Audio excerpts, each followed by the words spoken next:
안녕하세요.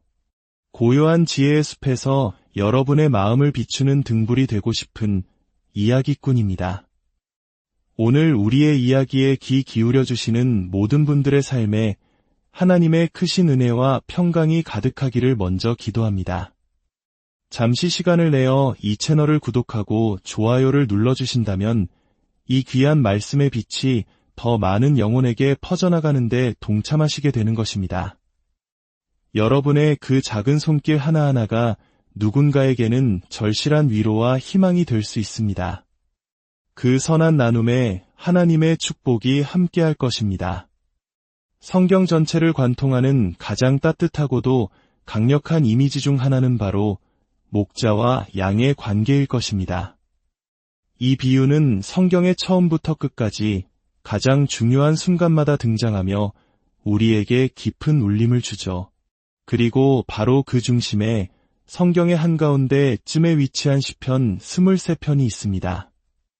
아마 신앙이 없는 분이라도 한 번쯤은 들어보셨을 세상에서 가장 유명하고 아름다운 시입니다. 마치 지친 영혼을 위한 안식처처럼 우리 마음속 가장 깊은 곳을 어루만지는 말씀이죠. 오늘 우리는 이 시편 23편 속으로 함께 걸어 들어가 보려 합니다. 잠시 세상의 소음은 잊고 거룩한 말씀 앞에 다 함께 일어서서 이 시를 낭독하는 마음으로 경청해 주시기 바랍니다. 시편 23편. 여호와는 나의 목자시니 내게 부족함이 없으리로다. 그가 나를 푸른 풀밭에 누이시며 쉴만한 물가으로 인도하시는도다.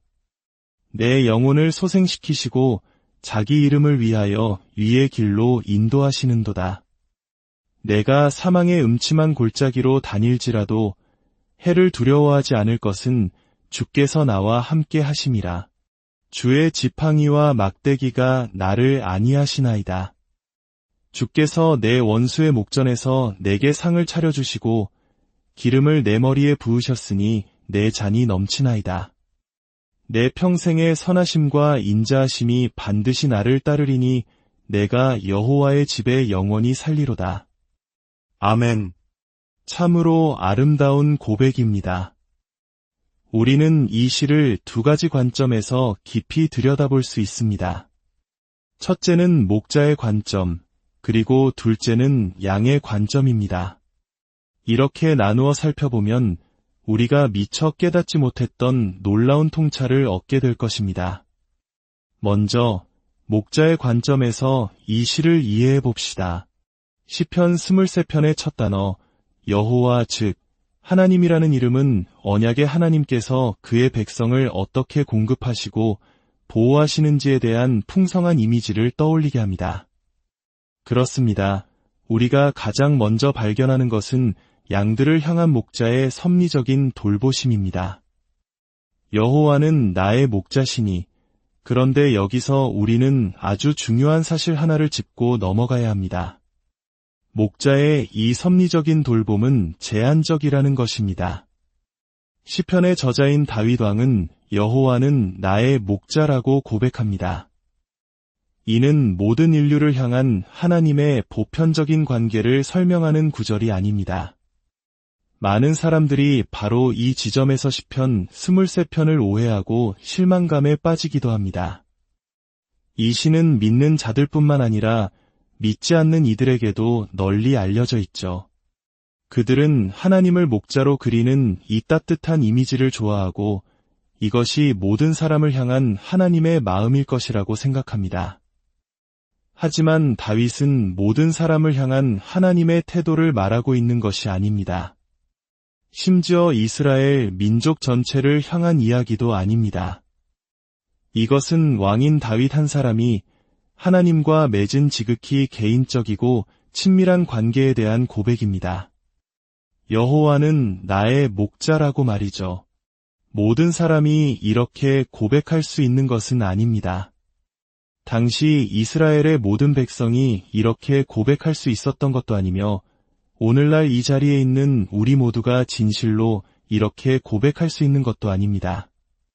오직 시편 22편의 의미를 이해하는 사람, 즉 우리를 위해 십자가에서 피 흘리신 그리스도의 대속을 통해 구원받은 사람들, 그분의 피값으로 사서 당신의 양무리로 삼으신 그 백성들만이 비로소 시편 23편으로 나아가 여호와는 나의 목자라고 고백할 자격을 얻게 됩니다.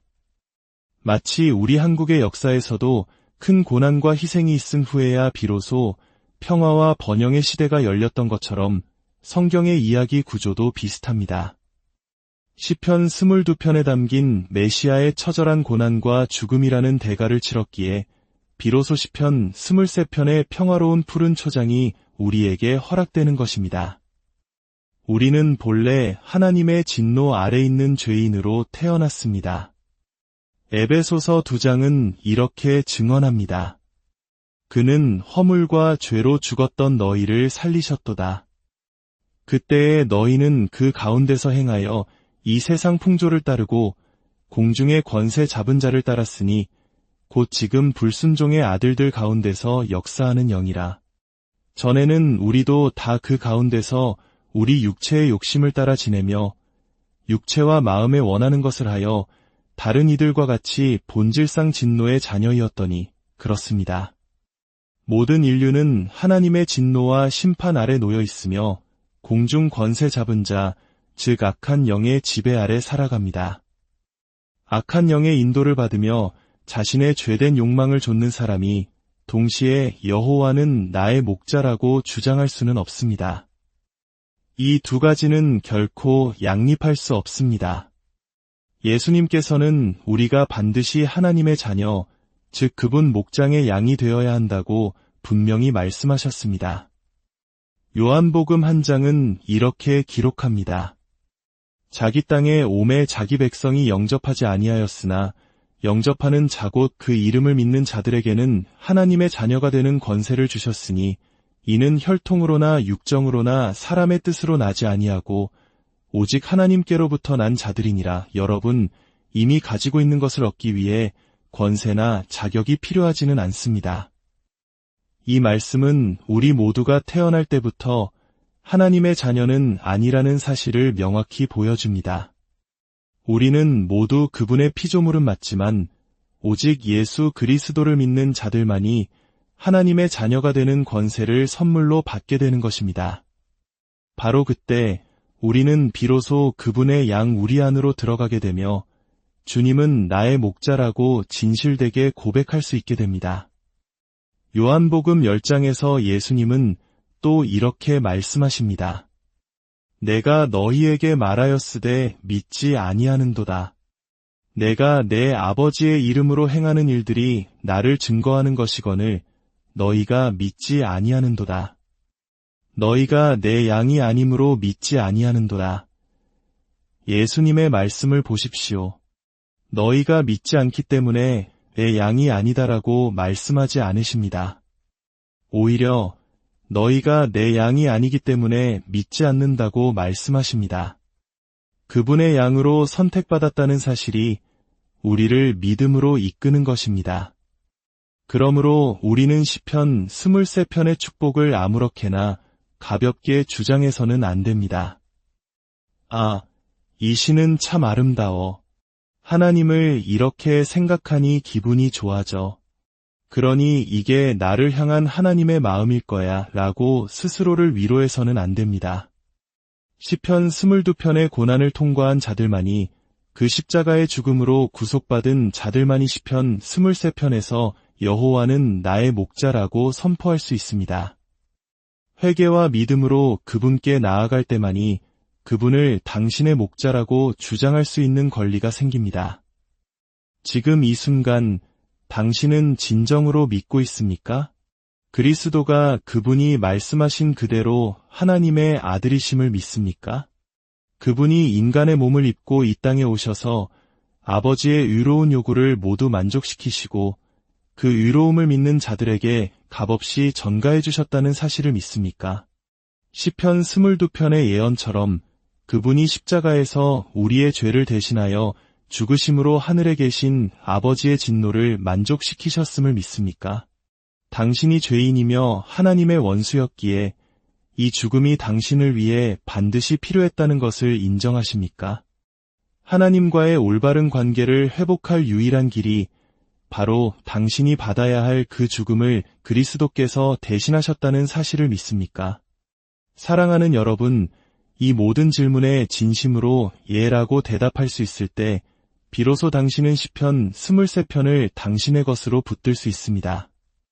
그렇지 않다면 우리는 하나님이 아닌 자기 자신을 속이고 있는 것일지도 모릅니다. 목자의 돌보심은 또한 우리에게 절대적으로 필요합니다. 여호와는 나의 목자시니라는 고백에는 나에게는 목자가 필요합니다. 라는 전제가 깔려 있습니다. 성경이 왜 하나님의 백성을 양에 비유했는지 생각해보면 참 놀랍습니다. 사자나 독수리 혹은 충성스러운 개와 같은 다른 강하고 멋진 동물들도 많았을 텐데 말입니다. 하나님은 우리를 양이라고 부르십니다. 스스로를 방어할 힘이 없는 양, 어리석고 무지한 양, 늘 무언가 필요한 연약한 양, 작은 것에도 겁을 먹고 놀라는 양, 고집이 세고 제멋대로 길을 잃어버리는 양, 이것이 바로 양의 모습이며 우리의 모습입니다. 양에게는 목자가 반드시 필요합니다. 야생에서 스스로 살아남는 양은 없습니다. 금방 포식자의 먹이가 되거나 길을 잃고 맙니다.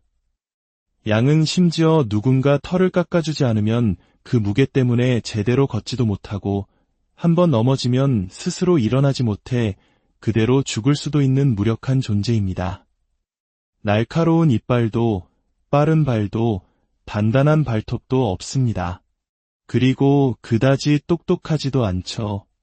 우리가 이런 양과 같은 존재라는 사실을 겸손하게 인정하지 않는다면 우리는 아직 죄의 본질을 제대로 이해하지 못하는 것입니다. 죄가 하는 일이 무엇인지 아십니까? 죄는 연약한 양에게 스스로가 마치 강력한 늑대인 양 착각하게 만듭니다. 혼자서는 단 하루도 생존할 수 없는 양에게 자신이 세상의 꼭대기의 선포식자이며 목자 따위는 필요 없다고 속삭입니다. 나는 하나님 없이도 내 힘으로 잘 살 수 있어 라고 외치게 만드는 것이 바로 죄의 교만입니다. 하지만 진실은 우리는 목자의 돌봄이 절실히 필요한 존재라는 것입니다. 목자의 돌보심은 또한 포괄적입니다. 육체적인 필요와 영적인 필요 모두를 아우릅니다. 시편을 다시 보십시오. 그가 나를 푸른 풀밭에 누이시며 쉴만한 물가으로 인도하시는도다. 이것은 우리의 육체적 필요를 채워주시는 모습입니다. 양인 나는 스스로 푸른 풀밭이나 잔잔한 물가를 찾을 수 없기에 그가, 즉 목자가 나를 인도하셔야만 합니다. 그리고 곧이어 영적인 돌봄이 나옵니다. 내 영혼을 소생시키시고 자기 이름을 위하여 유의 길로 인도하시는도다. 이것이 바로 그리스도의 모습이 아니고 무엇이겠습니까?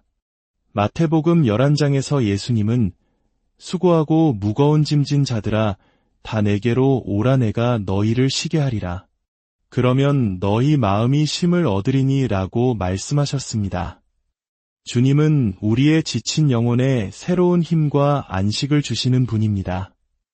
또한 우리는 스스로 의의 길을 걸을 수 없습니다. 목자께서 우리를 의의 길로 인도하실 때에만 비로소 우리는 그 길을 따를 수 있습니다. 우리의 의로운 행위마저도 전적으로 목자께 의존하고 있는 것입니다. 선한 목자의 인도를 받는 것은 때로 우리를 교만하게 만들 수 있다는 위험을 기억해야 합니다. 목자께서 모든 것을 풍족하게 채워주시고 영혼이 회복되며 이의 길을 걷고 있을 때 우리는 자칫 우쭐해져서 이 모든 것이 목자의 은혜임을 잊어버리기 쉽습니다. 그리고는 목자의 돌봄을 받지 못하는 다른 이들을 보며 그들을 업신여기게 될 수도 있습니다. 미국의 한 영화에 이런 인상적인 대사가 나옵니다. 야구 경기에 비유한 것인데요. 한 사람이 이렇게 말합니다. 우리는 둘 다 삼루에서 태어났어. 그런데 마치 자기가 삼루타를 친 것처럼 행동하지는 마. 여러분, 이 비유가 우리에게 무엇을 말해줍니까? 야구에서 삼루는 홈바로 앞, 득점하기 직전의 위치입니다. 우리는 스스로의 힘으로 1루, 2루, 3루까지 달려온 것이 아닙니다. 우리는 태어날 때부터, 아니, 그리스도의 은혜로 말미암아 이미 3루에 놓여진 존재들입니다. 누군가의 희생과 위대한 플레이 덕분에 우리는 가장 유리한 위치에서 시작하게 된 것입니다. 그런데 마치 자신이 홈런을 치고 당당하게 베이스를 도는 선수처럼 교만하게 행동한다면 얼마나 어리석은 일이겠습니까? 우리를 3루까지 보내주신 분, 그리고 결국 우리를 홈으로 불러들여 주실 분은 바로 우리 주 예수 그리스도이십니다. 모든 것은 그리스도의 은혜입니다. 이 사실을 깊이 깨달을 때 우리는 비로소 겸손하게 그리고 온 마음을 다해 고백할 수 있습니다. 여호와는 나의 목자시니 내게 부족함이 없습니다. 오늘 이 시간 여러분 각자의 삶 속에서 선한 목자 되시는 주님의 세밀한 손길을 느끼시기를 소망합니다. 세상의 어떤 시련 속에서도 사망의 음침한 골짜기를 지날 때에도 주님의 지팡이와 막대기가 여러분을 지키고 인도하실 것입니다. 여러분의 평생에 그분의 선하심과 인자하심이 그림자처럼 따를 것을 믿으십시오. 이 귀한 약속을 붙들고 오늘 하루도 승리하시는 저와 여러분이 되기를 주님의 이름으로 간절히